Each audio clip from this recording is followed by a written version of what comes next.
America on teams that aren't doing as well. Some of that without Froggen being in the lineup in one case here, but kind of proving that they are going to, you know, rise up and surge as his EU mid laners, right? When you already have people like Bjergsen and Jensen who are like taking up the mantle of, well, no, we're the best mid laners in NA. Yeah, this is kind of the first generation, the classic matchup, right, of EU imports over to the North American mid lane.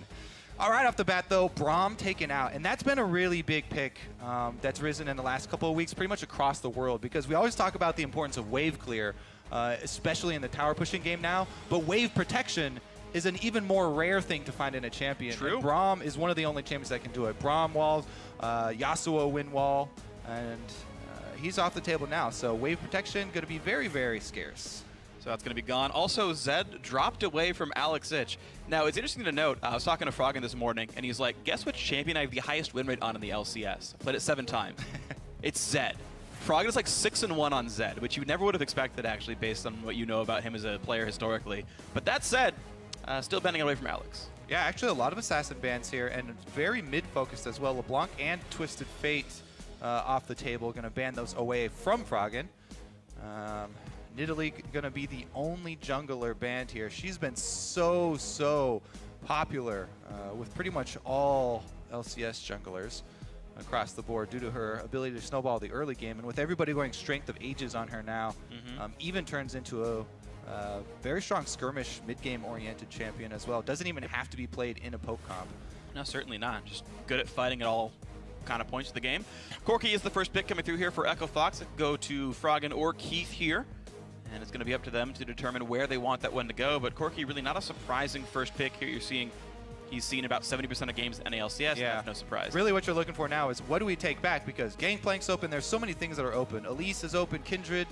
There are just quite a few things left up since there were so many target bans here early on. Lulu combo could work out very well and protect Freeze, who has been the big carry for this team. Freeze really is the all-star. Even though a team with Alex Ich on it, you would usually point to him in the mid lane, but really it has been Freeze from the bottom side. So I expect Renegades to play around that bottom side, especially now that they've locked in Kalista Lulu. Absolutely the case here. So that's going to be very fun for Renegades here, and they can let Freeze run wild and kill a whole lot of people. Meanwhile, Echo Fox now can make their own sets of choices here. And I personally like the Draven Hover as a call out to Freeze's last game in the LCS, where he had a wonderful Draven game. Yeah, Keith not so much a Draven player, so I don't really think that he'll go through with the counter.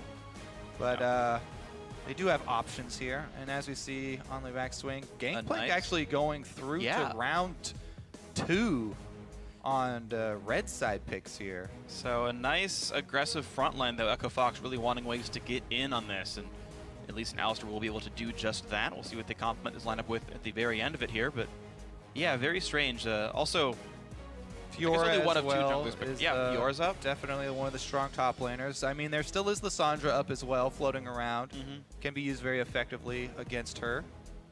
And looks like no Kindred or Graves in this game as they're looking at Rek'Sai here for the jungle. So not caring for the marksman jungles whatsoever. Poppy already locked in as well for this top lane pickup. And you know, a really nice who's who of top tier picks on both these sides.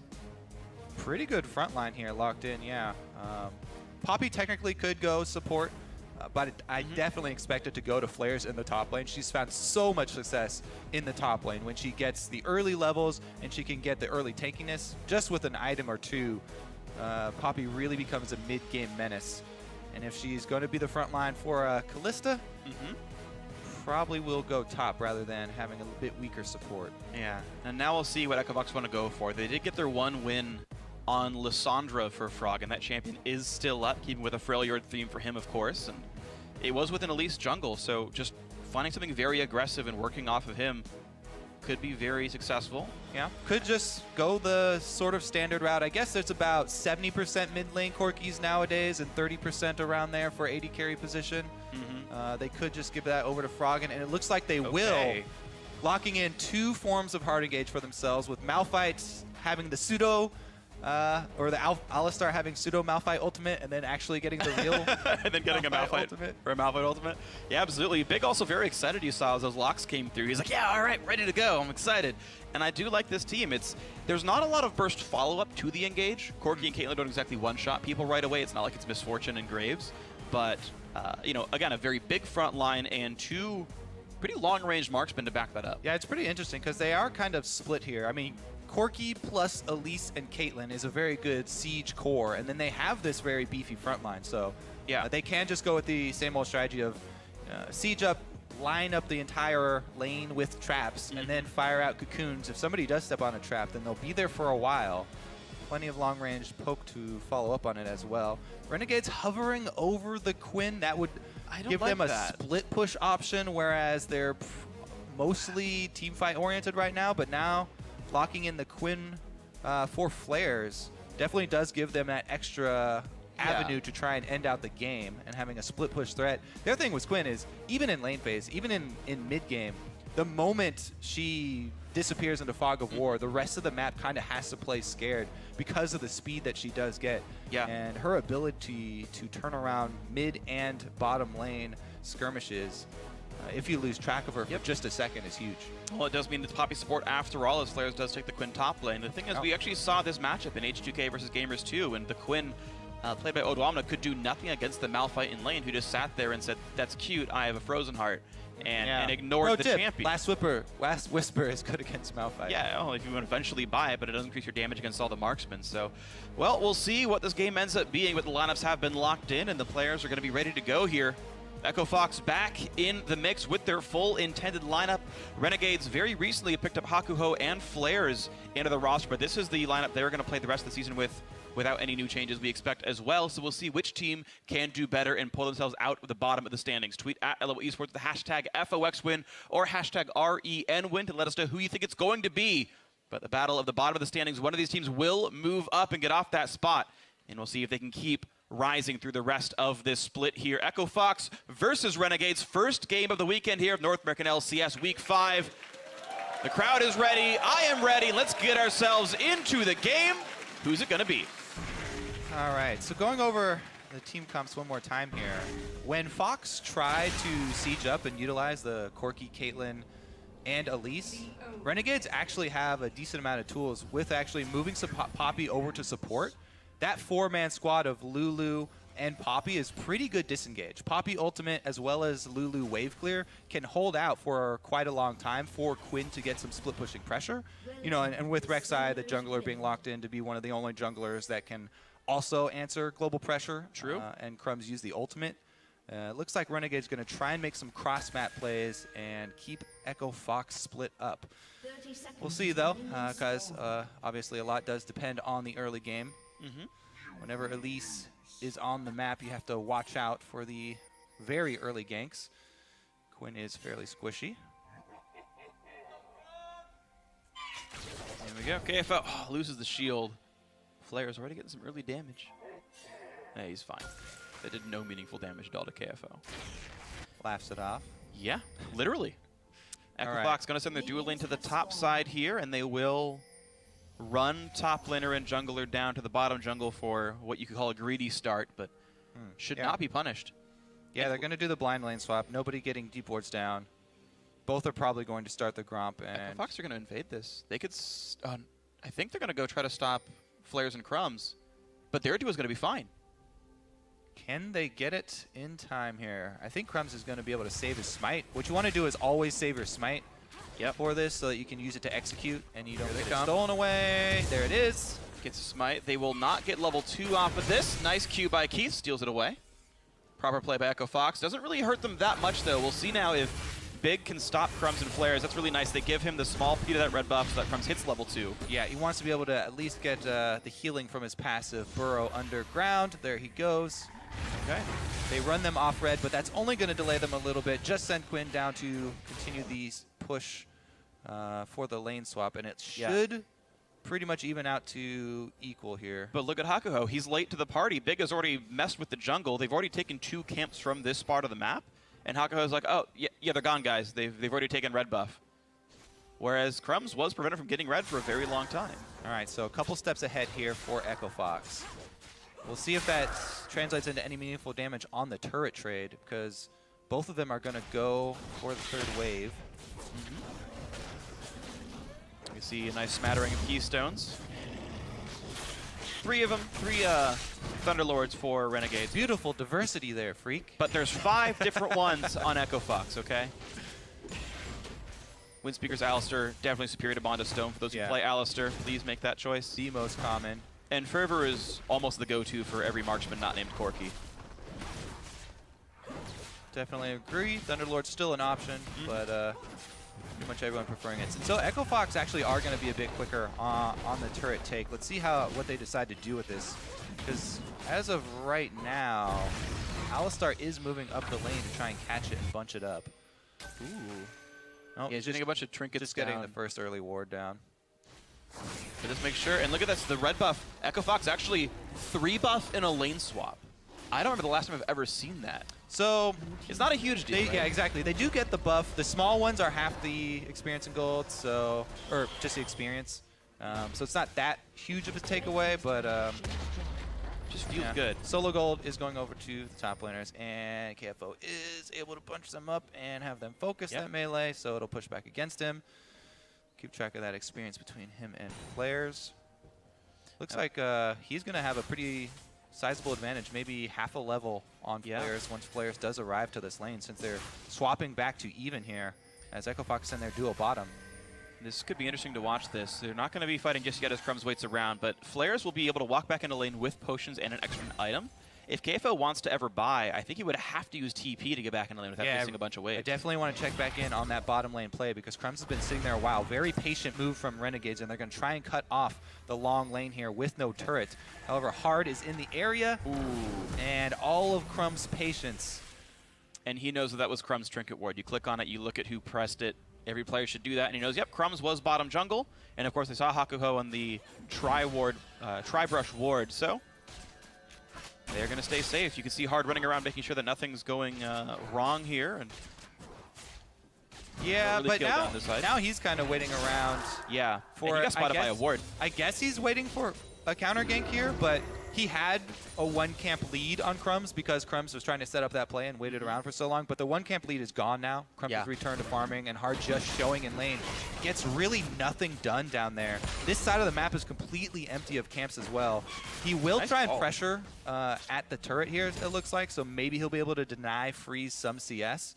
But other than that, the lead pretty much goes to waste. And Hard actually, the last 30 seconds or so, kind of thrown out the window. Crumbs catches right back up. And it looks like they just needed to push the wave out to make sure all was safe. And yeah, because of the threat of a gank, they had to play that way, and Renegades are going to feel pretty good about this bottom lane. Right now, total gold is equal. Total gold is 8.6, 8.7 each right here. We're seeing KFO and Flares do battle in the top lane, and due to the prior freeze, KFO is temporarily ahead, but Flares is now manicuring this wave pretty well, and it will push back towards him. And KFO will, pre-6, have to be afraid of the threat of getting Rek'Sai ganked. Both junglers going to hover around on the top side, and Crumb's going to try and use Tremor Sense, actually, to get a beat on Hard. Is not able to pass through and find him. Does pass over the ward, though. Yeah. So now Echo Fox knew he was top side of mid, but can go any way he wants from there. And in fact, Crumbs, despite getting spotted, will actually be towards the bottom jungle, but then once again gets revealed going over a different ward here. So Crumbs has been tracked for the last 30 seconds straight. With his early tracker knife, is putting a couple of wards down. And yeah, Big tried to stop, but Crumbs actually knows exactly where he is. Yeah, all these defensive wards actually catching both junglers here. Crumbs is going to try and catch up in levels and grab this one camp. But he will be denied. Yep, out he goes. He got a small raptor, and nothing else happens. So what an option to go for right now is to actually try and push with these big waves, but neither of these teams are doing it. But you can see the big waves that have just been built up. This happens all the time in lane swaps. As you talked about, they were trying to shove into the turret. There's a huge wave bottom for Renegades. Instead of trying to push it into the turret, maybe deny something, they use that wave to go for the dragon, and teleports come in. They want to fight this one off, so here comes Echo Fox. Who can they land the CC on? Oh no, the stun goes onto Hard. Level 6 on Elise, the flash knock-up. Look at the burst damage. Has to repel into the air, but that means Hakuho could die, but gets a heal and stays alive for now. Now Alex Sitch goes in for Froggen, who pops the barrier, but First Blood's already come through onto Crumbs, and now Freeze on the backside has to kite back away. Echo Fox now running away from the dragon with First Blood in their belts. That experience advantage, Freak, that KFO had, level 6 Malphite teleporting in, way more impact than the Quinn, who also came in really late. It was a maybe a breakdown in communication there from Renegades because they did not call for the teleport even though Crumb stayed in the pit on Dragon. They were tanking Dragon, plus they didn't have their top laner. First blood goes over to Fox. They might not have physically seen the teleport. It wasn't actually on their screen. If you're just watching the Dragon, they would have had to look at that brush to see the TP come through, and then it was too little too late. Great job by KFO, managing to find that fight at the right time. Yeah, the collapse here. Let's see, Hard gets knocked into the wall, and they are not able to finish him off because of the repel and flash out. So close. Keith also heals him on the way out. Wow. Dragon killed him. Dragon did so much damage to Crumbs this entire fight. Yeah, I mean, so even if you don't see that teleport, and the enemy team Actually, Flares probably could. comes to contest it, you kind of have to assume the worst in that scenario. True. But it's only first blood money. I think the Dragon still stands to live another day. Yes. So we'll see if they decide to fight over that again. This early in the game, it's not worth giving up very much for, as the 6% doesn't give you very much damage. I want to point out something that Keith did. I think this is very smart in the current lane swap environment where the top laner typically gets solo gold from the turret and the AD carries don't get much. Keith back with basically 450 gold and bought Cole, which I really, really like. He's going to be able to have a ton of extra gold income. Also, basically infinite sustain. It is so hard to get pushed out of lane with Cole plus Doran's. So there's typical Doran start in case of it being a 2-on-2, but then off the lane swap turret kill. Cole, and he's going to be pretty rich this game. Freeze also already rushed Boots of Swiftness, which is interesting. It's very low damage doing this, but he will be very fast. There gets Headbutt Pulverized. Hard is around. Stun out of Hakuho, who takes up the damage, and he gets pulled in by the Callista as well. Goes for the knockup, hits big. That's not good for Alistair. Trying to run away, but gets turned into ground beef. But a 1-for-1 as Crumbs overextends through the package. Thank you, Froggen. 2-for-1 to Echo Fox. Whoa, I actually thought that was going to be a misstep there. Hard, the Elise Q for the execute in Spider form is considered a dash, and it was negated by the Poppy. Renegades getting that first kill, but Flares never was able to join the fight again there. So outnumbered, Renegades do lose out. And Fox pulling further and further ahead. What can they do really with this extra man on the field right now, though? Not getting much as far as objectives, just continuing to shove up the lanes. Yeah, fights this early just means you get wave control, so you maybe deny another 100 gold from getting the waves into the turret and then backing. Will they? Keith actually not going to continue to shove that bottom wave all the way into the turret. So that should mean that Freeze will get down there in time to catch that very large wave. And he should be very happy about that one. Look at that, though. Froggen, aggressive in lane, pushing around Alex Ich. Oh, KFO interrupted the Froggen teleport, it looks like. The Lulu one, yeah, the Alex Ich one. So that's why they didn't have Lulu back up. That makes sense. That explains why Renegades would have pushed in like that. They knew KFO didn't have teleport. And they're like, oh, okay, we can 5v4 this. I did not see that, and that's actually a really big deal. It does mean, though, that after all that control happened, Echo Fox were able to take down the Dragon, soloed by Hard. Rick Fox is pleased that they have their full lineup, and he should be pleased with the early game as well. See if they can get to their sieging game now, because we talked about the Quirky Caitlyn early on. Keith, as of right now, obviously has not been able to max out traps. I'll keep an eye on that, see if he does go for traps number 2, which is the most common build so far. Yeah, unless you're forgiven, you don't even learn it till level 12 or something. True enough. But I agree. But the majority of AD carries. I absolutely agree with you. I think traps are the right way. And that is how they want to play this game. Of course. Up with the Quirky plus Caitlyn. And in they go. Cannon Minion dead onto this turret. I don't think there's any meaningful way to defend this, but Renegades actually posture enough to make everyone respect that. Quinn was flanking around the side, and despite Echo Fox having all 5 members, they didn't go for that turret shot. I'm a little bit surprised, actually. Yeah, Renegades, what they really want to try and do is isolate Flare so he can try and build up some experience and extra gold so he can be that split-pushing threat. And then they'll rely on the Lulu wave clear along with disengage from Poppy ultimate. This mid-turret, though, is taking a beating, and it might go down pretty quickly. And Hard continues to solo objectives there. Spiderlings tank the Rift Herald, which means he gets to hit the eye from the back. Also, he's not moving, so Crumbs did not get a Tremor Sense ping. You're right. Almost everyone, just by nature of playing League of Legends, likes to move between attacks, because it's normally a good thing to do. Against Rek'Sai, you shouldn't. Today I realized. Freak catching up.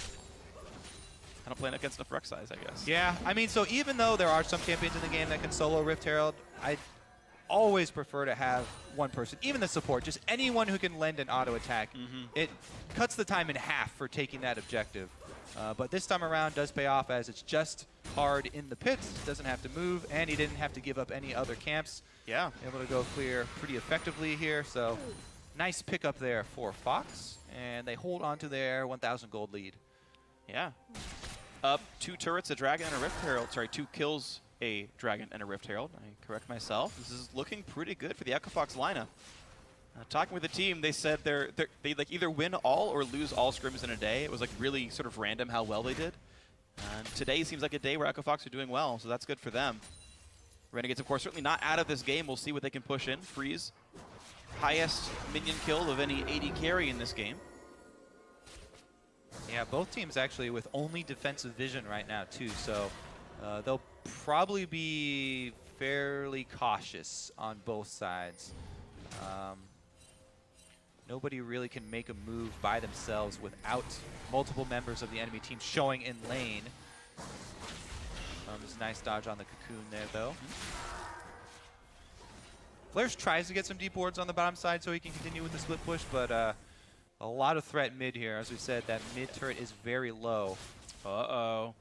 1v1 on the top lane. Both teleports are available. Froggen wants in onto LCS, gets the Q for the vision, and then chunks Alex to half, but will not Valkyrie for the threat of getting flanked is too high. No further chase there by Froggen. But yeah, both mid laners split pushing to the top side, then roaming back down to join their teams.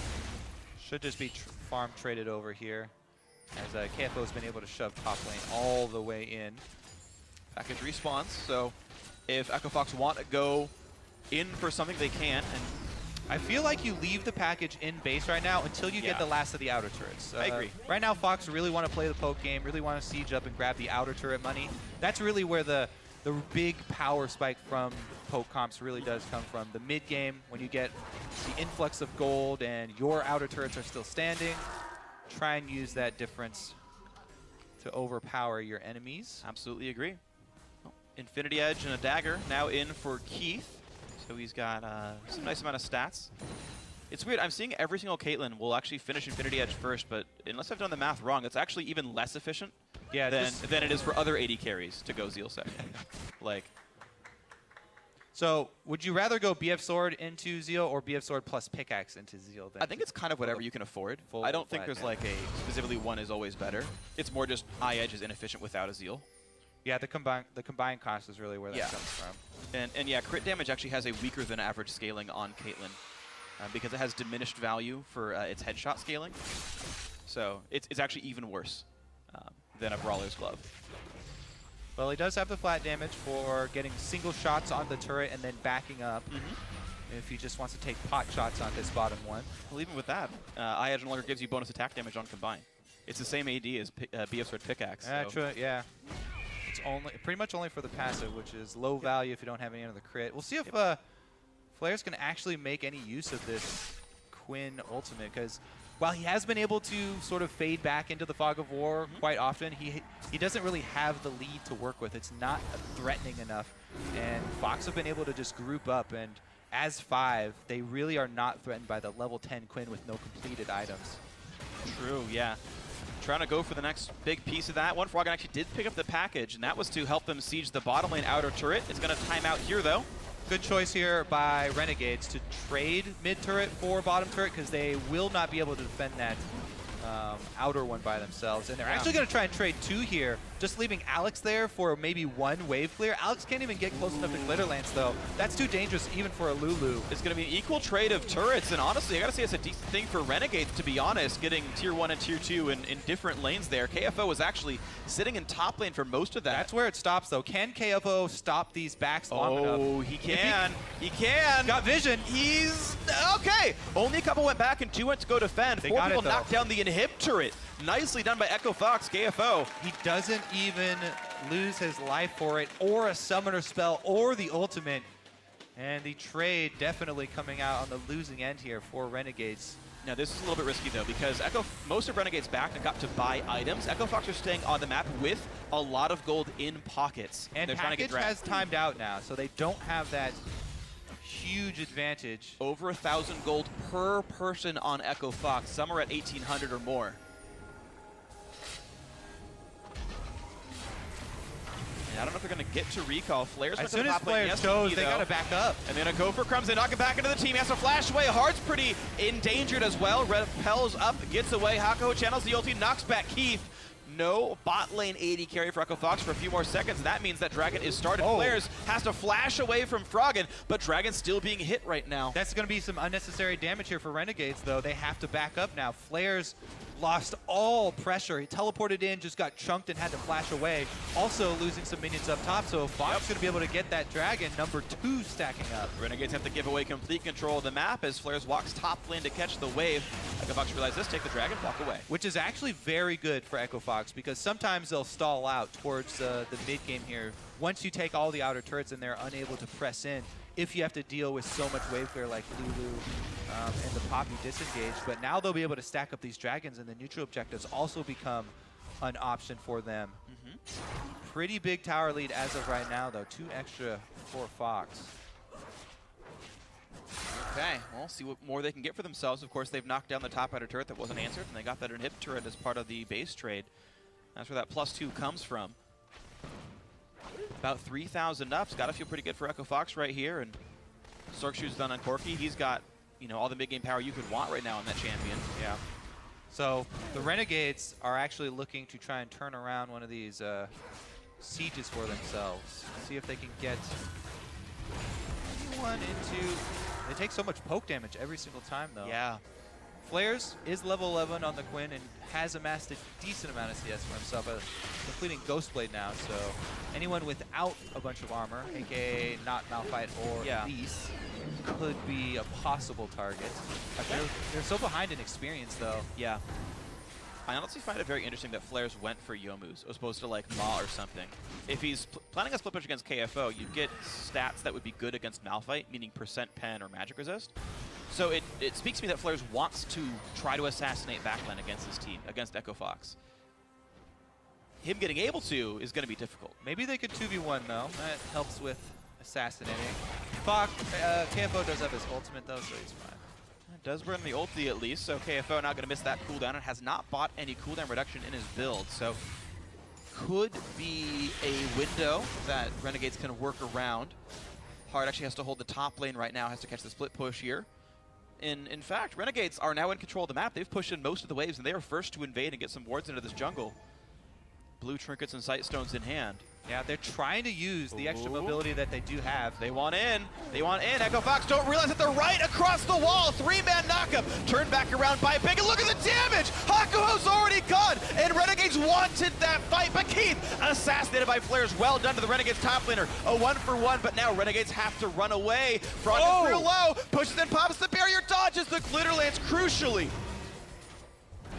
Flares gotta worry right now. Hard's got extra move speed. Youmuu's popped the flash, the kill, and another team fight win, and another kill picked up. A 3-for-1 to Echo Fox.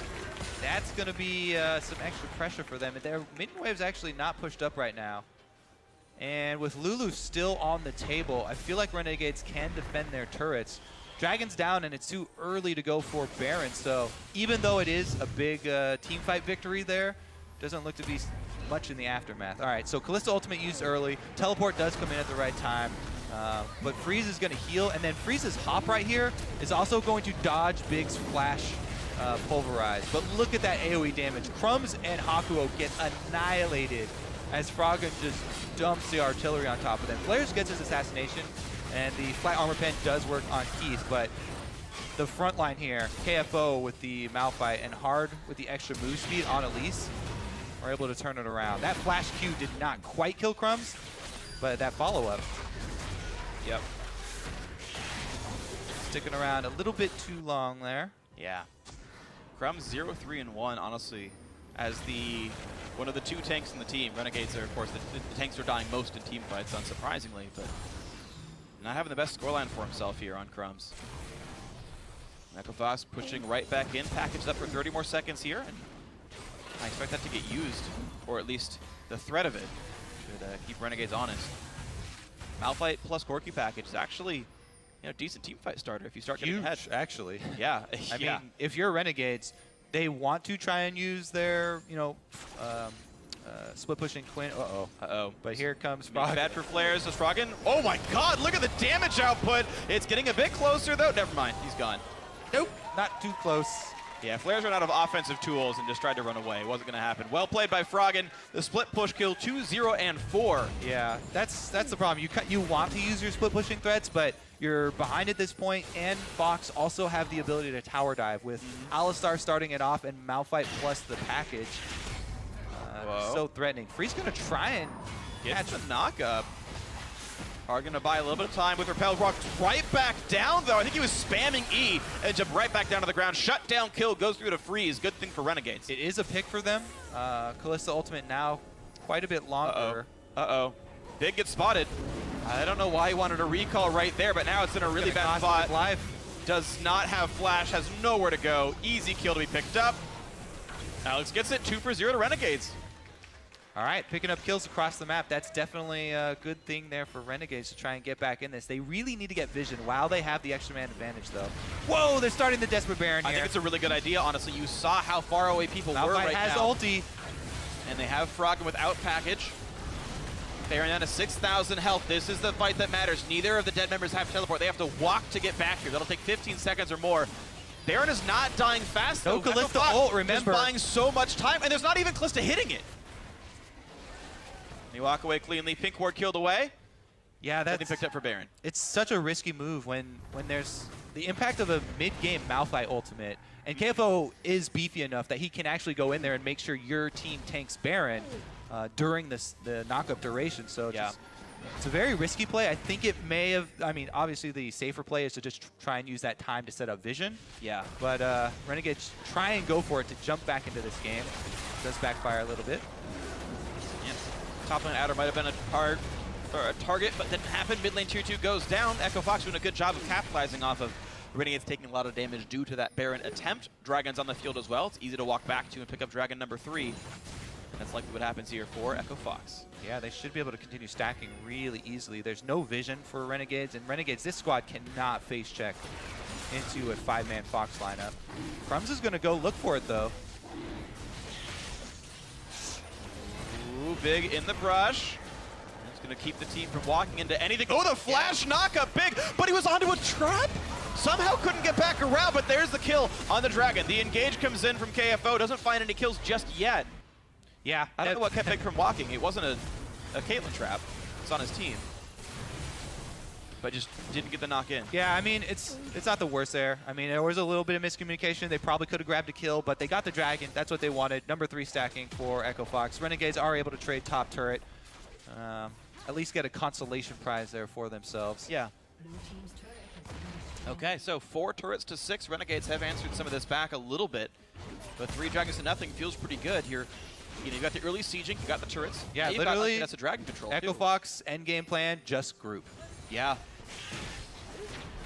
Renegades are going to try and split them across the map, but we've already seen there's little to no threat from this split pushing Quinn, and even Froggen, if he gets packaged, can go answer that. So yep, no cleaver, no maw, a scarce small amount of crit thanks to an Essence Reaver here from Flares, but really just what's he going to do against Randuin's Sunfire Malphite, who's now starting on his Iceborne Gauntlet or Frozen Heart.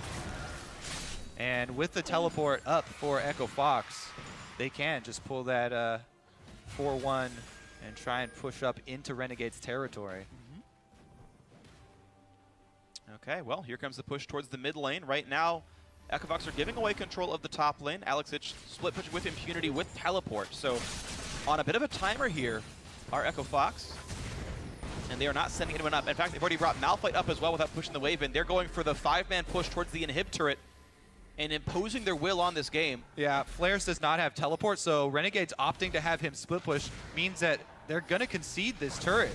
4 traps up, He's not red gonna buff come. on, turrets taking plenty of damage, and yeah, Flares will not join the squad at all. You don't want to fight this Renegades. You couldn't possibly win a 4v5. Turret goes down, the push goes in. They're looking for an inhibitor now to take. Crumbs goes in finally, and it's already after. Alex is already dead. There's a knockback. Crumbs has gone. Flares is still not in the fight. It's a 3v5 at best now. And here he comes from the back, hits a minion twice, and says, just kidding, guys. I can't win this one at all. And Hip goes down. Echo Fox walk away. Yeah, nice split push. It's just a prank. Aren't able to get anything. Inhibitor goes down. Honestly, Fox could have taken another inhibitor, but they're going to grab Baron instead. I guess Crumbs is dead. It's the greedier choice. it's definitely the greedier choice. They can probably pull it off due to how far ahead they are, but this does give you that small window where maybe Renegades get a miracle steal. They do have Poppy. 1,000 health. The knockback misses. Some dirt flew out of the Baron pit. That's about it. Some spiderlings, maybe? Oh, yeah, you got spiderlings. Blue team has slain Baron Nashor. Flares now wants to kill Froggen, but hello, that's Alistair. Don't always get what you want, freak. Snuffed out. No more flares this game. All right, so tiny bit of greed there. Pretty easy for them to capitalize, though, and that's going to be another inhibitor push. But, man, this... That cocoon. Honestly, when you're facing a team that has Alistar Malphite, they're begging to tower dive. And if you have a non-teleport split pusher down bottom, that is just opening the doors there for Fox. Honestly, it's hard to critique them just because there are very little options open to them. True. But that's not a good one. I mean, they picked a split pusher that can't beat Malphite. Like, realistically, you look at that champ select, I'm like, I literally yesterday saw that matchup go badly. Like, do you watch LCS? It's the better league. There's better players. Whoa, whoa, whoa, whoa, whoa, whoa. I just mean because of Worlds. Whoa. We have Froggen now. We're better now. I got this. Just kidding. Just kidding. NA's better, right, guys? Struggling with this one. Echo Fox pushing in, though. Under 30 minutes. Looking at their second inhibitor kill of this game. 6,000 gold up. Feeling real good about this lineup being together. How can you say that? Dressed as Abraham Lincoln, freak. All right, inhibitor number 2 goes down, though. Oh, no, flares! Turn into a bird, quick! Get the bird to carry you. He just sent it out into the minion wave. Flashes, but it stops the channel. He's running. Hard catches up a little bit. All right, he's going to let him go. Yeah, he actually doesn't even turn into the bird. The bird just comes to help. It's true. Hops on top of its back. Yeah. Really big bird. It's like the Land Before Time or something. All right, this turret's going to go down. Predict. Let's take a keep track of this Baron power play, I guess, because that's fun to do. Oh yeah, this is a new thing. As they destroy the rest of the base. They've got 6 seconds left. Yeah, it's a little bit disingenuous because the game is in hand here for Echo Fox. Baron buff +2 inhibitors. Really, all you have to do at this point is wait.